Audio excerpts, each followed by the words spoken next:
धन्यवाद जी। Speaker sir, I rise to present the budget for the year 2019-20. The recent election, which brought us to this august house today, was charged with brimming hope and desire for a bright and stable new India. Like never before, India celebrated its democracy by coming out to vote in large numbers. Voters' turnout was highest at 67.9%. Every section, young, old, first-time voters, voters since the first general election, women, all turned up to stamp their approval of a performing government. Through their unambiguous and firm mandate, they have reaffirmed putting the nation first. The people of India have validated the two goals for our country's future, that of national security and economic growth. The first term of Honorable Prime Minister Narendra Modi-led NDA government stood out as a performing government, a government whose signature was in the last mile delivery. Between 2014 and 19, we provided a rejuvenated center-stage dynamic, cooperative federalism, GST Council, and a strident commitment to fiscal discipline. We had set the ball rolling for a new India, planned and assisted by the Niti Aayog, a broad-based think tank. We have showed by our deeds that the principle reform, perform, transform can succeed. On many programs and initiatives, we had worked on unprecedented scale. Average amount spent on food security per year approximately doubled during 2014-19 compared to the preceding 5 years. Number of patents issued more than trebled 3 times in 2017-18 as against the number of patents issued pre-14. Our last mile delivery stood out, and the unknown citizen in every nook and corner of our country felt the difference. Our objective was and continues to be मजबूत देश के लिए मजबूत नागरिक. Mega programs and services which we initiated and delivered during those 5 years will now be further accelerated. We shall further simplify procedures, incentivize performance, reduce red tape, and make the best use of technology, just as we did earlier. I am confident we will achieve our goals. Chanakya Niti Sutra says, Karya Purusha Karena Lakshyam Sampadayate. Meaning, with determined human efforts, the task will surely be completed. An Urdu couplet, pardon me my pronunciation, Yakin ho to koi rasta nikalta hai. Yakin ho to koi rasta nikalta hai. हवा की ओट भी लेकर चराग जलता है.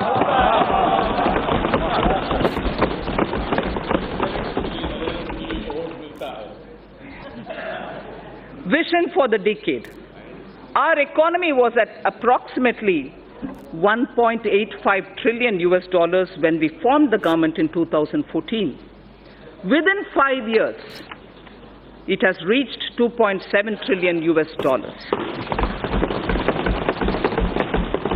Hence, it is well within our capacity to reach the $5 trillion in the next few years.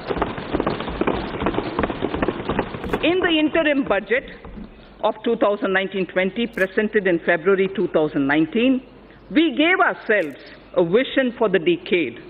I flag here the 10 points of our vision laid before us. building physical, social infrastructure, Digital India reaching every sector of the economy, pollution-free India with green Mother Earth and blue skies, Make in India with particular emphasis on MSMEs, startups, defense manufacturing, automobiles, electronics, fabs and batteries, and medical devices, water management, clean rivers, blue economy, space programs, Gaganyaan, Chandrayaan, and satellite programs, self-sufficiency and export of food grains, pulses, oilseeds, fruits and vegetables, healthy society, Ayushman Bharat, well-nourished women and children, safety of citizens, Team India with Jan Bhagidari, minimum government, maximum governance. These were the vision we set before ourselves. With this vision set before us, with the mandate given by its people, we are determined to take India to that height that it richly deserves. I strongly believe that with the clear-headed leadership of Honorable Prime Minister, we can achieve our goal. So what are the plans to reach the 5 trillion economy? The Indian economy will grow to become a $3 trillion economy in the current year itself. It is now the 6th largest in the world. 5 years ago, it was at the 11th position. In purchasing power parity terms, we are in fact the 3rd largest economy already, only next to China and the USA. To attain this and more, we need to continue undertaking many structural reforms.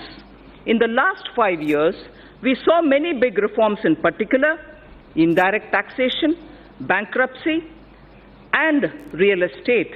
While these reforms were happening here in the Parliament, the common man's life was being changed through mudra, loans, to help him to do his business, and through several programs, it was being ensured that his or her kitchen had become smokeless. His or her house got electricity connection, and women's dignity was respected with the provision of toilets in home. The common man was served even as a major transformational reforms were being rolled out. And for this to continue, we need to invest heavily in infrastructure, in digital economy, and on job creation in small and medium firms.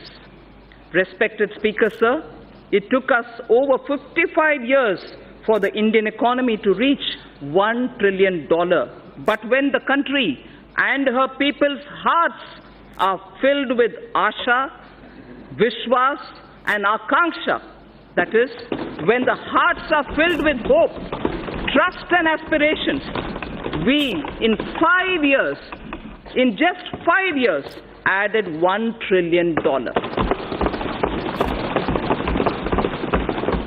As I said, today we are nearing a $3 trillion level.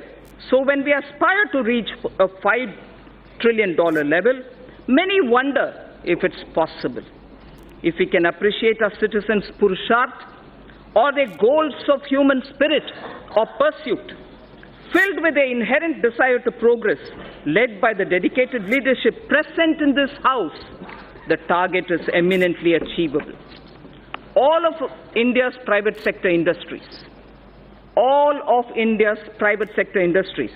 small, medium, or large, have played a substantial role in growing our economy.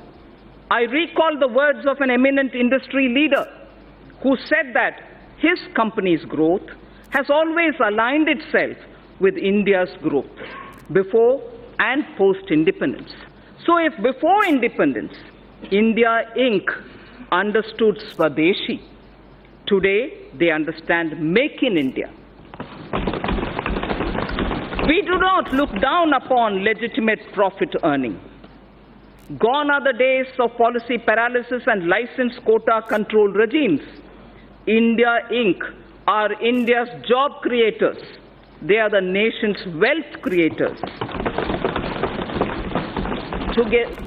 Together with mutual trust, we can gain catalyze fast and attain sustained growth, I wish to propose a number of initiatives as part of a framework for kick-starting the virtuous cycle of domestic and foreign investments.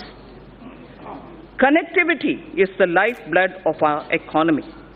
The government has given a massive push to all forms of physical connectivity through Pradhan Mantri Gram Sadak Yojana, industrial corridors, dedicated freight corridors, Bharatmala and Sagarmala projects, Jal Marg Vikas and Udan schemes. While the industrial corridors would improve infrastructure availability for greater industrial investment in the catchment regions, the dedicated freight corridors would mitigate the congestion of a railway network benefiting the common man. The ambitious program of Bharatmala would help develop national road corridors and highways, while Sagarmala would enhance port connectivity, modernization, and port-linked industrialization. If Sagarmala is aimed at improving the infrastructure for external trade, equally, it is the poor man's transport too. The Jal Marg Vikas project for capacity augmentation of navigation on national waterways is aimed at smoothing internal trade carried through inland water transport. These initiatives will improve logistics tremendously, reducing the cost of transport and increasing the competitiveness of domestically produced goods. The Udan scheme is providing air connectivity to smaller cities and enabling the common citizens of our country to avail air travel. All these programs are also helping bridge the rural and urban divide. As the world's third largest domestic aviation market, the time is ripe for India to enter into aircraft financing and leasing activities from Indian shores. This is critical to the development of self-reliant aviation industry, creating aspirational jobs in aviation finance, besides leveraging the business opportunities available in India's financial special economic zones, namely International Financial Services Center, the IFSC. Government will implement the essential elements of the regulatory roadmap for making India a hub for such activities. For providing an enabling ecosystem for growth in India of maintenance, repair and overhaul, MRO, maintenance, repair and overhaul industry, it is proposed to leverage India's engineering advantage and potential to achieve self-reliance in this vital aviation segment. Government will adopt suitable policy interventions to create a congenial atmosphere for the development of MRO in the country. The new metro rail projects for a total route length of 300 kilometers have been approved during 2018 and 19. Also, during 2019, about 210 kilometers metro lines have been operationalized. With this, 657 kilometers of metro rails network has become operational across the country. 657 kilometers. India's first indigenously developed payment ecosystem for transport based on National Common Mobility Card, NCMC standards, was launched by the Honorable Prime Minister in March 2019. This will enable people to pay multiple kinds of transport charges, including metro services and toll tax, across the country. This interoperable transport card runs on RuPay card and would allow the holders to pay for their bus travel, toll taxes, parking charges, retail shopping, and even withdraw money. Phase 2 of the FAME scheme, following approval of the Cabinet, with an outlay of 10,000 crore rupees over a period of 3 years, has commenced from 1st April 2019. The main objective of the scheme is to encourage faster adoption of electric vehicles by way of offering upfront incentive on purchase of electric vehicles and also by establishing the necessary charging infrastructure for electric vehicles. Only advanced battery and registered e-vehicles will be incentivized under the scheme, with greater emphasis on providing affordable and environment-friendly public transportation options for the common man. The government will carry out a comprehensive restructuring of National Highway Program to ensure that the National Highway Grid of desirable length and capacity is created using financiable model. After completing the phase 1 of Bharatmala, in the second phase, states will be helped to develop state road networks. We need to develop our inland waterways to shift a significant portion of inland cargo movement from road and rail. This government envisions using the rivers for cargo transportation, which will also help to decongest roads and railways. As part of the Jalmarg Vikas project for enhancing the navigational capacity of the Ganga, a multimodal terminal at Varanasi has become functional in November 2018, and two more such terminals at Sahibganj and Haldia, a navigational lock at Farakka, would be completed in 1920. The movement of cargo volume on Ganga is estimated to increase by nearly 4 times in the next 4 years. This will make movement of freight, passenger cheaper and reduce our import bill. It is estimated that railway infrastructure would need an investment of 50 lakh crores between 2018 to 2030. Given that the capital expenditure outlays of railways are around 1.5 to 1.6 lakh crores per annum, completing even all sanctioned projects would take decades. It is therefore proposed to use public-private partnership to unleash faster development and completion of tracks, rolling stock manufacturing, and also delivery of passenger freight services. To take connectivity infrastructure to the next level, we will build on the successful model in ensuring power connectivity, one nation, one grid. Earlier we spoke about one nation, one card for mobility of common man. Now it is one nation, one grid that has ensured power availability to states at affordable rates. I propose to make available a blueprint this year for developing gas grids, water grids,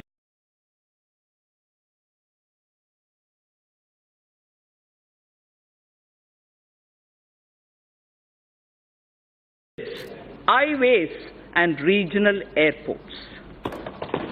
So the scaling up that we talked about, which marks the USP of this government, is revealed in each one of these examples. We do it in that scale each time. The recommendations of high-level empowered committee on retirement of old and inefficient plants and addressing low utilization of gas plant capacity due to paucity of natural gas will also be taken up for implementation now. Our government launched Ujjwal Discom Assurance Yojana, UDAY, in 2015, aimed at financial and operational turnaround of discoms. Government is examining the performance of the scheme, and it will further get improved. We will work with the state governments to remove barriers like cross-subsidy surcharges, undesirable duties on open access sales, or captive generation for industrial and other bulk power consumers. Besides these structural reforms, considerable reforms are needed in tariff policy. A package for power sector tariffs and structural reforms would soon be announced. It is proposed that several reform measures would be taken up to promote rental housing. Current rental laws are archaic, as they do not address the relationship between the lessor and the leasee realistically and fairly. A model tenancy law will also be finalized and circulated to the states. Large public infrastructure can be built on land parcels held by the central ministries and central public sector enterprises all across the country. Through an innovative instrument or innovative instruments such as joint development and dedicated online portal. Under the interest subvention scheme for MSMEs, 350 crores of rupees has been allocated for the year 2019-20 for 2% interest subvention for all GST registered MSMEs on fresh or on incremental loans. On fresh or on incremental loans. Government payments to suppliers and contractors are a major source of cash flow, especially to SMEs and MSMEs. Investment in MSMEs will receive a big boost if these delays in payment are eliminated. Government will create a payment platform for MSMEs to enable filing of bills and payment thereof on the platform itself, thereby cutting down the time and the process itself.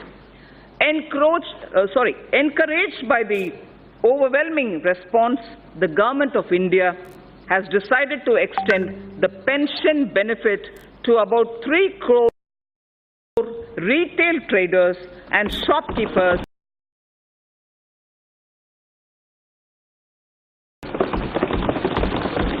whose annual turnover is less than 1.5 crores under a new scheme, namely Pradhan Mantri Karam Yogi Man Dhan scheme. Enrollment into the scheme will be kept simple, requiring only Aadhaar and a bank account, and the rest will be on self-declaration. We recognize that investment-driven growth requires access to low-cost capital. It is estimated that India requires investments averaging 20 lakh crores of rupees every year. A number of measures are proposed to enhance the sources of capital for infrastructure financing. A credit guarantee enhancement corporation, for which regulations have been notified by the RBI, will be set up in 2019-20. An action plan to deepen the market for long-term bonds, including for deepening markets for corporate bond repos, credit default swaps, etc., with specific focus on infrastructure sector, will be put in place. It is proposed to permit investments made by FIIs and FPIs in debt securities issued by Infrastructure Debt Fund, non-bank finance companies, the IDF, NBFCs, to be transferred, sold to any domestic investor within specified lock-in period. Corporate debt markets are crucial for the infrastructure sector. Given the need to further deepen bond markets, a number of measures are proposed to be taken up. To deepen the corporate tripartite repo market in corporate debt securities, government will work with regulators, the RBI and the SEBI, to enable stock exchanges to allow AA-rated bonds as collaterals.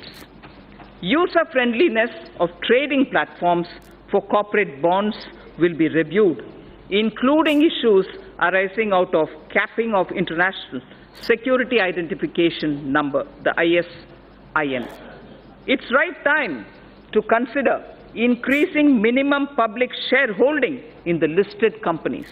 I have asked SEBI to consider raising the current threshold of 25% to 35%. As a key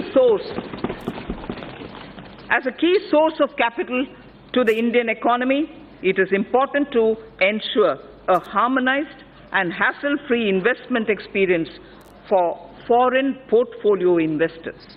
Hence, it is proposed to rationalize and streamline the existing Know Your Customer, the KYC norms for FPIs to make it more investor-friendly without compromising the integrity of cross-border capital inflows. It is time to take our capital markets closer to the masses and meet various social welfare objectives related to inclusive growth and financial inclusion. I propose to initiate steps towards creating an electronic fundraising platform, a social stock exchange, under the regulatory ambit of Securities and Exchange Board of India, the SEBI, for listing social enterprises and voluntary organizations. For listing social enterprises and voluntary organizations working for the realization of a social welfare objective so that they can raise capital as equity, debt, or as units like a mutual fund. It is important to get retail investors to invest in treasury bills and securities issued by the government. Efforts made by the Reserve Bank will need to be supplemented with further institutional development using stock exchanges. For this purpose, interoperability of RBI depositories and SEBI depositories would be necessary to bring about seamless transfer of treasury bills and government securities between RBI and depository ledgers, and for enabling this, the government will take up necessary measures in this regard in consultation with RBI and the SEBI. FDI inflows into India have remained robust despite global headwinds. Speaker, sir, global foreign direct investment flows slid by 13% in 2018 to 1.3 trillion US dollars from 1.5 trillion in the previous year, the third consecutive annual decline according to the UNCTAD's UNCTAD's World Investment Report in 2019. This is India's FDI flows in 2018-19 remained strong. If that was the global picture, India's inflows in 18-19 remained strong at 64.37 billion US dollars, marking a 6% growth over the previous year. I propose to further consolidate, Speaker, sir, the gains in order to make India a more attractive FDI destination. A, the government will examine suggestions of further opening up of FDI in aviation, in media, animation, ABGC, and insurance sectors in consultation with all stakeholders. 100% foreign direct investment will be permitted for insurance intermediaries. Local sourcing norms will be eased for the FDI in single brand retail sector. Single brand retail sector. It's high time India not only gets integrated into global value chain of production of goods and services, but also become part of the global financial system to mobilize global savings, mostly institutionalized in pension, insurance, sovereign wealth funds, and so on. The government is contemplating organizing an annual global investors meet in India using National Infrastructure Investment Fund as the anchor to get all three sets of global players, top industrialists, corporate leaders, top pension, insurance, sovereign wealth funds, top pension, insurance, and sovereign wealth funds, and top digital technology and venture funds also. An important determinant of attracting cross-border investment, Speaker, sir, is availability of investable stock to the foreign portfolio investors. this issue assumes greater significance in view of the gradual shift from stock-targeted investments towards passive investment, whereby funds track global indices composition, of which depends upon available floating stock. Accordingly, I propose to increase the statutory limit for FBI investment in a company from 24% to sectoral foreign investment limit, with option given to the concerned corporates to limit it to a lower threshold. FPIs will be permitted to subscribe to listed debt securities issued by the REITs or the InvITs. Even though India is the world's top remittance recipient, NRI investment in Indian capital markets is comparatively less. With a view to provide NRIs with seamless access to Indian equities, I propose to merge the NRI portfolio investment scheme route with the foreign portfolio investment route. New and innovative financial instruments have been launched in the last 5 years, like Infrastructure Investment Trust, the InvITs which I referred to a minute ago, Real Estate Investment Trust, the REITs which I referred to a minute ago, as well as models like Toll Operate Transfer, the TOT, as part of the Brownfield Asset Modernization Strategy for augmenting infrastructure investment. India has had a reasonable success in brownfield asset monetization, and several नमस्कार and आज one की दिन भर rate की खबरों के साथ transaction हाजिरों have में already आपका been साथी दिनेश completed. शाश्वत। Additionally, नोखा में the दिन दाड़े National बच्चे का Highways किडनैप Authority, करने में महिला रही है NHAI, सफल। नोखा में carried दिन out दाड़े बच्चे का one TOT किडनैप करने में महिला रही है transaction सफल। as well. नोखा में निजी स्कूल The में पढ़ने वाले cumulative बच्चे को resources टैक्सी से garnered उतारकर अपने साथ through ले जा रही these थी महिला, instruments and परंतु वह models, ले जाकर भागती Speaker, sir, उससे पहले बच्चे के पिता वहां पहुंच गए। 24,000 नोखा में crores कुमारा of चौक में स्कूल से छुट्टी होने पर एक अज्ञात महिला ने बच्चे को किडनैप करने की कोशिश की, लेकिन वह सफल नहीं हो पाई। महिला जब बच्चे को किडनैप करके ले जा रही थी, उसी वक्त अपने with the technology and ability to launch satellites and other space products at globally low cost level. Time has come to harness this ability commercially. A public sector enterprise, namely New Space India Limited, NSIL, has been incorporated as a new commercial arm of the Department of Space to tap the benefits of the research and development carried out by ISRO, Indian Space Research Organization. The company will spearhead commercialization of various space products, including production of launch vehicles, transfer of technologies, and marketing of space products.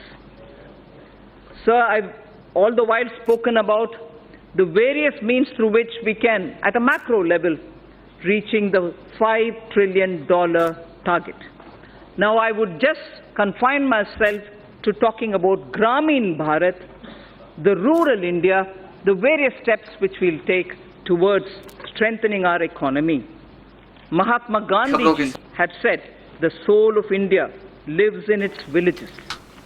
This year, even as we are marking the 150th birth anniversary of Mahatma Gandhi, I submit that our government keeps Antyodaya at the core of all its efforts. At the center of everything that we do, we keep गांव, गरीब और किसान. मतलब गांव, गरीब और किसान केंद्र बिंदु है हमारे हर एक कार्यक्रम में. Honorable Prime Minister's two mega initiatives of Ujjwala Yojana and Saubhagya Yojana have transformed the lives of every rural family, dramatically improving ease of their living. Household access to clean cooking gas has seen an unprecedented expansion through provision of more than 7 crore LPG connections. All villages and almost 100% households across the country have been provided with electricity. A combination of A combination of efficient implementation and enthusiastic adoption has significantly improved access to energy for rural households. By 2022, the 75th year of Indian independence, I would like to assure the nation that every single rural family, except those who are unwilling to take the connection, except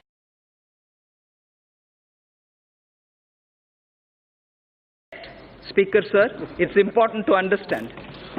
Except those who are unwilling to take the connection will have an electricity and a